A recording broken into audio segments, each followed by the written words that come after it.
बहुत समय पहले राजस्थान के एक छोटे से गांव रामपुरा में लोग सादगी और खुशहाली से रहते थे। गांव के बीचों बीच एक पुराना गहरा कुआं था। कहते हैं यह कुआं 100 साल से भी पुराना था और उसके पानी में अजीब सी मिठास थी। गांव के लोग मानते थे कि यह कुआं गांव की रक्षक देवी का आशीर्वाद है। लेकिन समय के साथ सब कुछ बदल गया।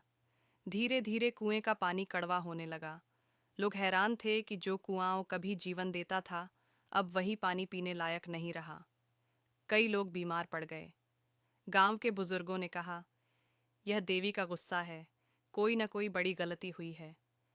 गांव में एक लड़का था, आदित्य, जिसकी उम्र बस 17 साल थी। वह बेहद जिज्ञासु और साहसी था। उसे हमेशा लगता था कि इस कुएं के पीछे कोई रहस्य छिपा है। जब सब लोग डरकर उस कुएं से दूरी बनाने लगे, तब आदित्य ने ठान लिया कि वह सच्चाई का पता लगाएगा। एक रात जब पूरा गांव सो रहा था, आदित्य कुएं के पास पहुंचा। हल्की ठंडी हवा चल रही थी और चारों तरफ सन्नाटा था। उसने कुएं में झांका तो ऐसा लगा मानो नीचे से किसी ने उसे देखा हो। उसकी रूह कांप गई, लेकिन वह पीछे नहीं हटा। अगले दिन उसने रस्सी और लोहे की बाल्टी लेकर कुएं में उतरने की योजना बनाई। नीचे पहुंचकर उसे एक छोटी सुरंग मिली। सुरंग इतनी संकरी थी कि वह पेट के बल रेंगकर ही आगे बढ़ सका। थोड़ी देर बाद वह एक गुफा जैसी जगह पर पहुंचा।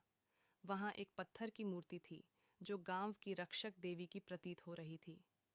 मूर्ति के पास एक टूटा हुआ दीपक और सूखी माला पड़ी थी। आदित्य समझ गया कि यह जगह कभी पूजा पाठ की थी, लेकिन वर्षों से उपेक्षित रही। शायद इसी कारण देवी नाराज हो गई थीं। आदित्य ने उसी रात गांव के पंडित और बुजुर्गों को यह बात बताई। अगले दिन पूरे गांव ने मिलकर उस गुफा को साफ किया, मूर्ति की मरम्मत की और पूजा अर्चना की। लोगों ने प्रण लिया कि अब वे इस धरोहर की रक्षा करेंगे और इसे कभी उपेक्षित नहीं छोड़ेंगे। कुछ ही दिनों बाद चमत्कार हुआ। कुएं का पानी फिर से मीठा और स्वच्छ हो गया। बीमार लोग धीरे धीरे ठीक होने लगे। गांव में खुशहाली लौट आई। गांव के लोग आदित्य को रामपुरा का रक्षक कहने लगे। उसने सबको सिखाया कि असली ताकत श्रद्धा और देखभाल में है। अगर हम अपनी परंपरा और प्रकृति की अनदेखी करेंगे तो वह हमसे रूठ जाएगी। कई साल बीत गए, लेकिन उस कुएं की कहानी आज भी बच्चों को सुनाई जाती है। और हर बार जब कोई उस कुएं से पानी पीता है, तो उसे आदित्य का साहस याद आता है, जिसने अकेले रहस्य उजागर करके पूरे गांव की जिंदगी बदल दी थी।